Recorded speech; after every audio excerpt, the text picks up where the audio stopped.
I would like to introduce the next topic, which is diet in acute kidney injury, ICU and in ward settings. And the chairpersons for this session are Professor Dr. Amit Gupta. Sir is Chairman, Department of Nephrology and Renal Transplantation at Apollo Medic Super Speciality Hospital, Lucknow. Dr. Ratan Jha, sir, who is a Senior Consultant, Department of Nephrology at Care Hospital, Banjara Hills, Hyderabad. Dr. Rajesh Khanduja, sir, Professor of Nephrology at Bharati Vidyapeeth Deemed University from Pune. And Dr. Suryanarayan Mandal, sir, Senior Consultant, Department of Nephrology at Mallareddy Narayana Super Speciality Hospital from Hyderabad. Good afternoon to everyone. And we come to a very important topic actually. We have been talking about chronic kidney disease, but we have a lot of patients who have an acute kidney injury, and what should be their dietary management, which is equally important in the treatment of these patients.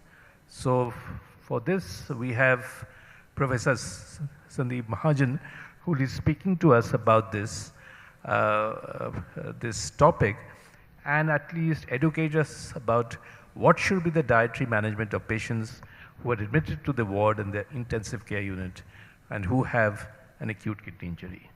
Over to you. Thank you very much, sir. Good afternoon, everyone. So first of all, I would like to thank the organizers and the scientific committee for having me here. What I am mandated to talk about is diet in acute kidney injury in the setting of ICU and ward. We all know acute kidney injury is defined as rapid decline in renal function over days to week, and the current criteria for diagnosing acute kidney injury are basically serum creatinine and the urine output.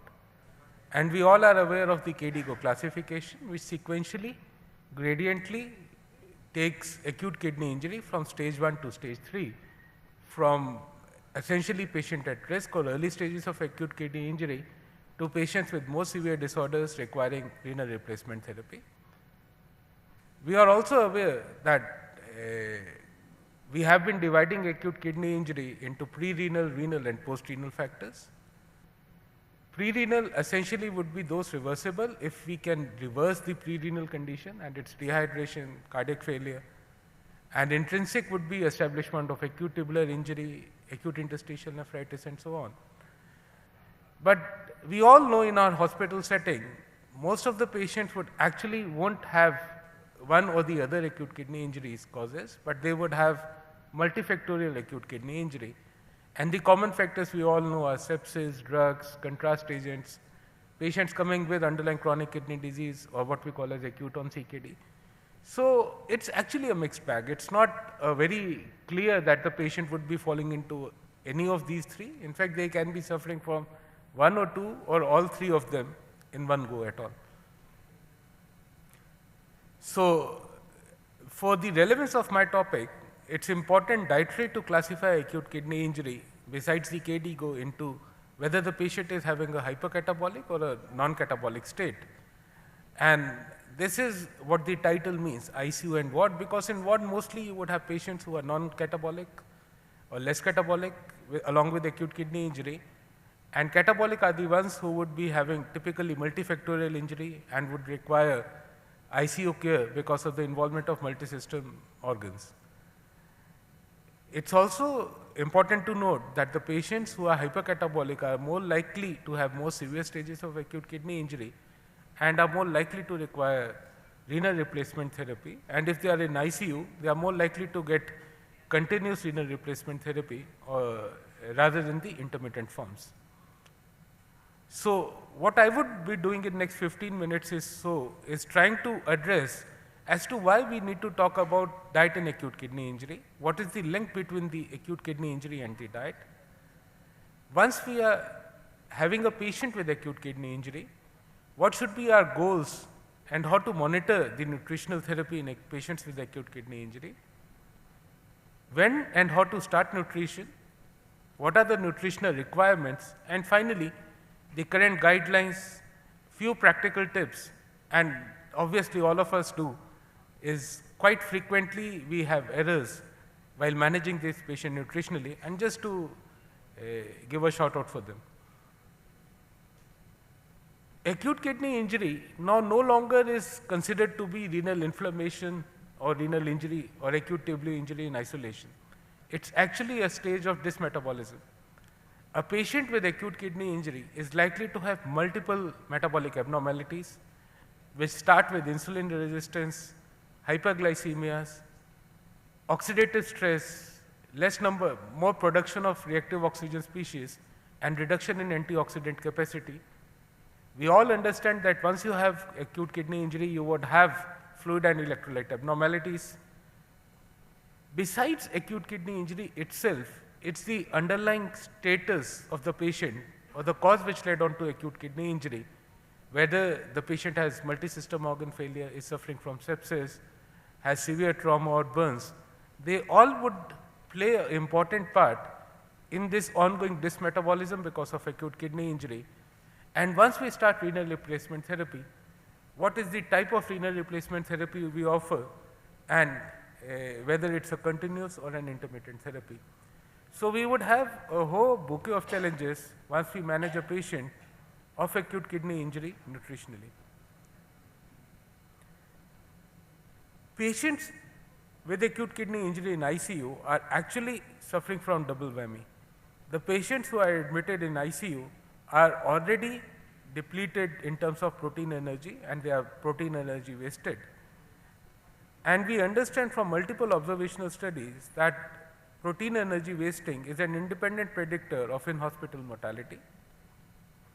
In addition, if the patient has acute kidney injury, you would have 42% of them who would be having severe malnourishment or protein energy wasting once they are admitted in ICU. And the need for renal replacement therapy in ICU is close to 10 to 15%. How nutritionally we can make a difference in acute kidney injury? We have higher catabolism and protein energy wasting in patients with acute kidney injury. There is a very robust but observational data which links low serum albumin and negative nitrogen balance with poorer outcomes and longer hospitalization. Poor nutrition is also linked to immune dysfunction. And if we don't prescribe nutritional adequately, you could have higher chances of dyselectrolytemia, fluid overload, slower recovery, longer days in ICU and ventilation. And a prescription is not static, it's continuously changing depending upon the renal replacement therapy, and you have to coordinate the nutritional interventions according to the renal replacement therapy. Thus, though nutritional therapy is supportive in acute kidney injury, but it significantly influences the outcome and trajectory of the disease. And that's why a nutritional therapy is very important for all our patients with acute kidney injury. So what are the goals of nutritional therapy? The first and the foremost goal is to reduce negative nitrogen balance and prevent protein energy malnutrition. We have to retain the lean body mass of the patient and normal body composition, as they are linked with lesser duration of stay in the hospital. To avoid metabolic derangements and improve biochemical parameters, and if the patient is on a ventilator, improve respiratory function capacity and healing, and improve overall outcomes, and in effect reducing mortality. It's a challenge to nutritionally assess a patient who is critically ill. The common markers of albumin or pre-albumin, though, are definitely associated with poorer outcomes and increased mortality, but they are non-specific. We all know they are negative acute phase reactant, and any patient who has inflammation would have a lower levels of serum albumin and pre-albumin.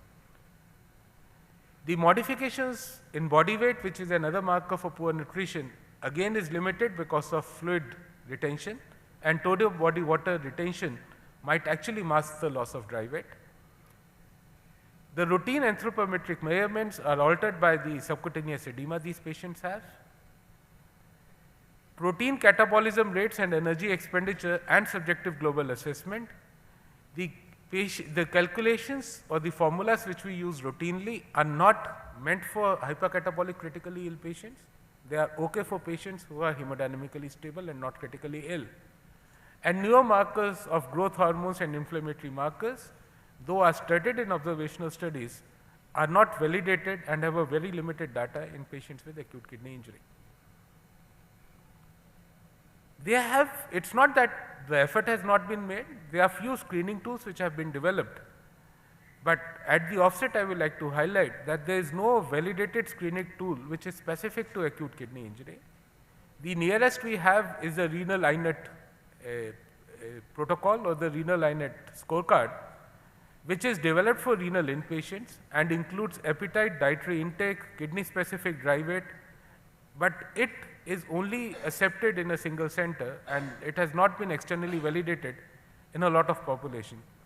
So what we have to do in the interim is to have a more pragmatic approach, depend more upon our clinical judgment and dietary assessment and referral.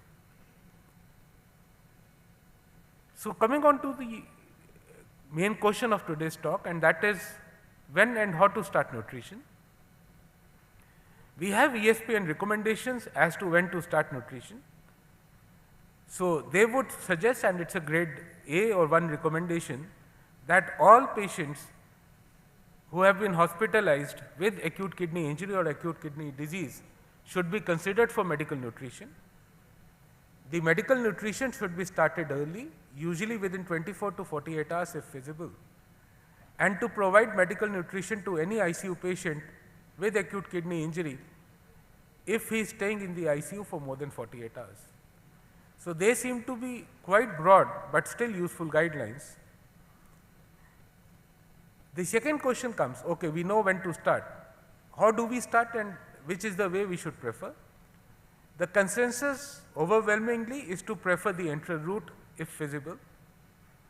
The reason is the enteral route preserves gut integrity and therefore it would prevent the translocation of the gut bacteria leading on to sepsis.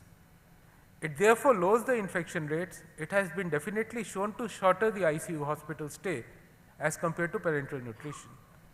There was a study conducted way back more than 20 years back which reassuringly reaffirmed that there is no increase in GI, mechanical or metabolic complications if you give enteral nutrition in patients with AKI. So the enteral nutrition is preferred in all critically ill patients and even in those patients of critically ill who have acute kidney injury.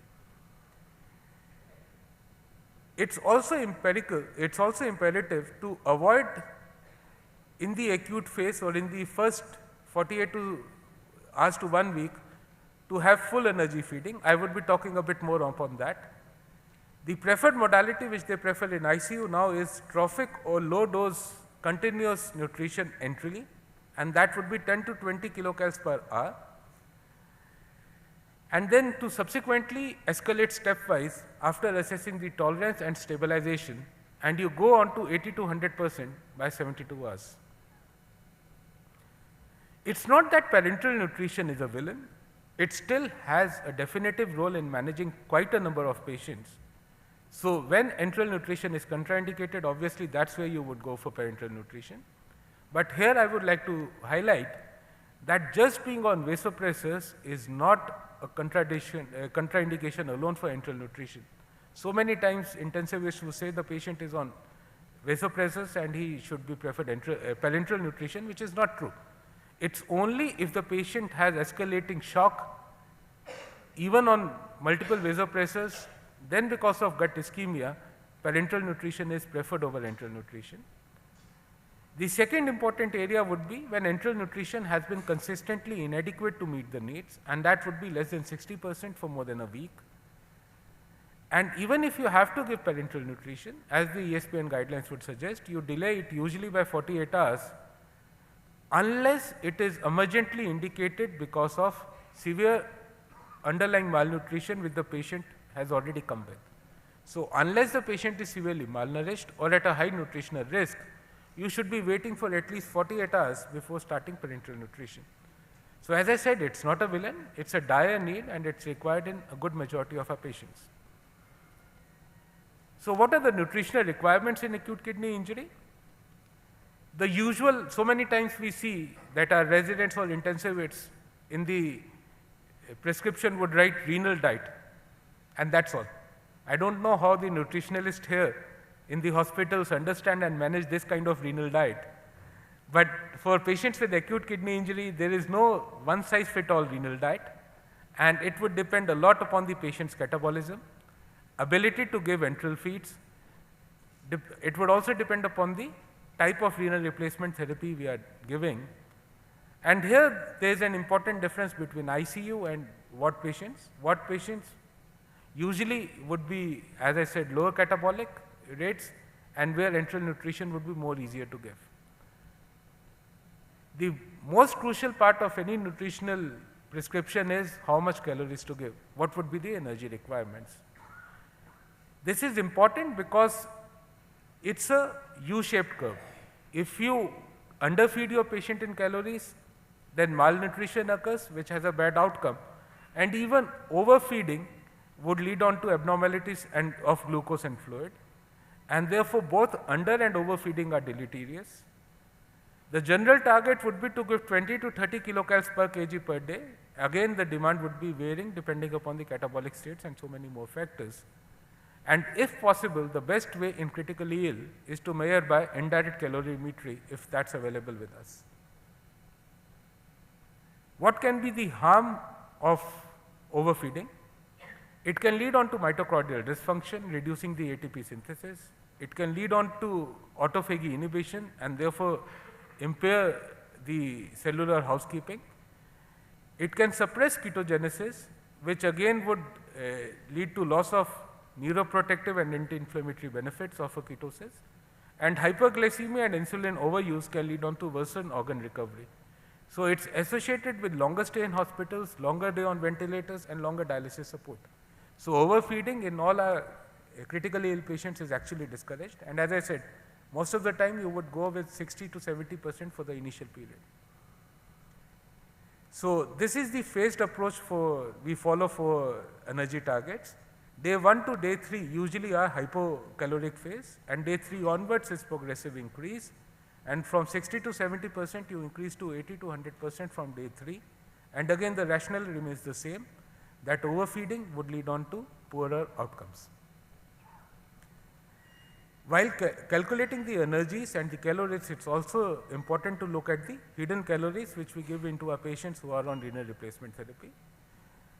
All forms of renal replacement therapy would come with their burden of calories, and we should be mindful of accommodating them into our energy prescription. They could be as much as 500 to 1300 kilocalories per day.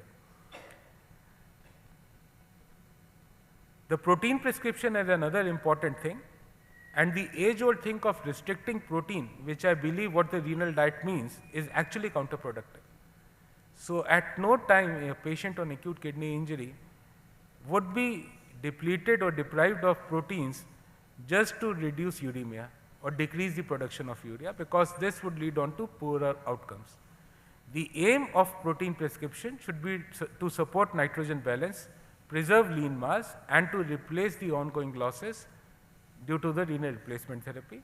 And again, depending upon the catabolism and treatment modality, it can vary from 0.8 to 2.5 grams per kg per day.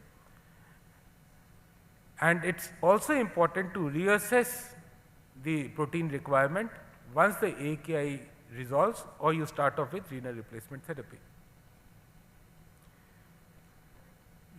The other question which has been addressed is, even in those patients who have not developed acute kidney injury, should we give high protein diet? Because the rationale is simple. These patients are hypercatabolic, and if you give high protein diet, you are likely to maintain their muscle mass and improve their outcomes. And there has been wide recommendations from various societies regarding the protein intake in critically ill. Mind you, these are not patients with acute kidney injury, but only critically ill.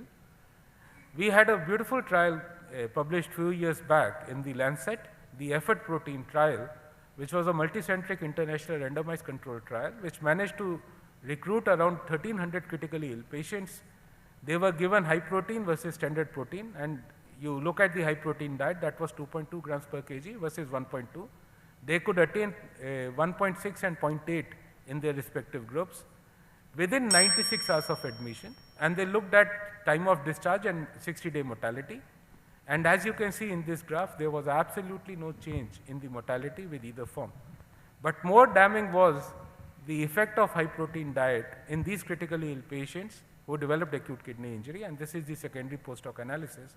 And what they showed was that in patients with acute kidney injury, if they were given high protein diet, they had higher 60-day mortality and they had a slower time to discharge alive. So in patients, it's not useful to give high protein diet to the tune of 2.2. There have been subsequent smaller studies which have corroborated this initial effort trial, and the consensus would be that you should not be increasing your protein intake just because the patient is critically ill, and if possible do indirect calorimetry. And usually in a catabolic patient, it would be 1.2 to 2 grams per kg. And as I said, it's better to monitor indirect calorimetry, or you can still look at the trend of urea and nitrogen balance. While doing a patient of protein replacement in patient with renal replacement therapy, you have to look at the amount of losses which would occur in patient on renal replacement therapy. CRRT is the biggest culprit. You can lose up to 3 grams per liter of ultrafiltration in CRRT. Peritoneal dialysis, you can lose around 9 grams of proteins in 24 hours, while in hemodialysis, you would lose around 8 grams of amino acids. The suggested recommendations therefore would depend what modality you use, from 1.5 in ISD and PD to 2 to 2.5 in patients with CRRT. In patients who are non-catabolic, it's more straightforward. The patient should be not in negative nitrogen balance, and you give 0.8 to 1 gram per kg per day. Another important part of the prescription for nutrition is fluid. If we don't manage the fluid, the patient would remain volume overloaded, longer days in ventilator, poorer renal recovery, and increased requirement of renal replacement therapy. So along with this, you would have to look at various other electrolytes, and this would depend essentially whether the patient is on dialysis or not on dialysis, because the whole dyselectrolytemia pattern would change once the patient is shifted to renal replacement therapy. If the patient is not on renal replacement therapy, you are mindful of hyperkalemia, hypophosphatemia, hypocalcemia, while the focus would be hypophosphatemia and hypokalemia in patients who are on CRRT. Micronutrients and vitamins, though they are often harped about, there is no randomized controlled trial which shows any benefit. It would be useful to give thiamine in most of the patients who are critically ill, but you should be avoiding extra supplements, especially macronutrients. And at times, I have seen that people would believe they are giving macronutrients that's equivalent to calories, which is not. Energy remains energy. These are only supplements, not replacement of energy.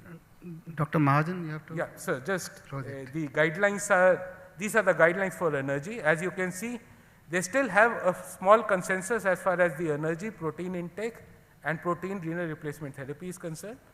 The basic recommended is enteral nutrition in all patients. So just to come on to common errors are not changing our diet once the patient is on renal replacement therapy, ignoring calories and electrolytes which the patient is getting from renal replacement therapies, and leaving and patient coming with outdated diet charts and not again corrected for the stage of renal replacement therapy. So just the final slide would be an integrated algorithm just to go how to go around prescribing diet and renal replacement therapy. As I said, you keep him hypocaloric for first 72 hours, give an enteral nutrition, reassess again after 72 hours if tolerated, gradually increase the protein and the calorie intake till the time the patient is on renal replacement therapy. So in the end, AKI nutrition is individualized and it's not one size fits all. Dynamic prescription is to be reviewed daily, and changes with catabolism, fluid balance, and dialysis status needs to be done. Energy targets and protein targets are by and large now well standardized. It's enteral nutrition which is always preferred, and you require different prescriptions in different clinical settings. Thank you. Thank you, Dr. Mahajan. It was an excellent talk, and you touched upon a topic which we all face so daily, nearly all of us. And you have tried to simplify the whole process as to how the understanding goes and how we should be managing it. That was one. Now, we would have liked to continue to hear you, only time constraints. The talk is now open for comments from the audience. If there is any question, Dr. Mahajan will be willing to take. Yeah, just one question.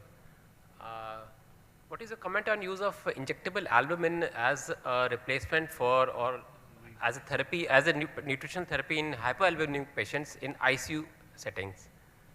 And what is its effect on hospital stay and overall mortality? Pardon, the second part was? What has been its effect on hospitalization duration and overall mortality? So, good question, Abhilash. So many times in patients who are severely hypoalbuminemic, just to bridge the time, you give albumin to have the falsely high levels of albumin. But again, it's because of hypercatabolism. Unless you adequately replace the proteins orally, as well as adequate calories, that albumin is only for a very temporary, not more than 24 to 36 hours. That would be the cycle. There have been no randomized control trial. There obviously have been few randomized control trial with essential amino acids, not with albumin infusions, but it would be only a stopgap arrangement for a very short period of time. Sandeep, one last question is that what would be the choice of parenteral nutrition if we have to give it? What sort of constituents would we include? Sir, I think particularly if there's a patient who has sepsis, is there any harm of giving lipids to that patient? Sir, we would have dietary experts here as well, but lipids form essentially good calorie dense way of giving calories, and I don't think so there is any restriction of giving lipids as far as the energy is concerned. So even in critically ill patients, they still form a backbone of giving calories. So the ultimate take-home message will be for AKI that diet differs from the chronic kidney management only in one respect. Probably calories are important, but maybe you have to give low calories to begin with, 25 to 30, that we talk about 30 to 35. Protein restriction probably is going to benefit, maybe over protein intake has not been found to be useful. And you talked about the fluid as well as nutrition, that has to be looked at. So parenteral nutrition may be only required in a very small subset of patients. We have to start early, within 24 to 48 hours, the enteral nutrition, because we see that in a critical zone, probably nutrition is not looked at. First Absolutely. 2 days the things are drug therapy that is there. So probably we need to focus on that also. Sure.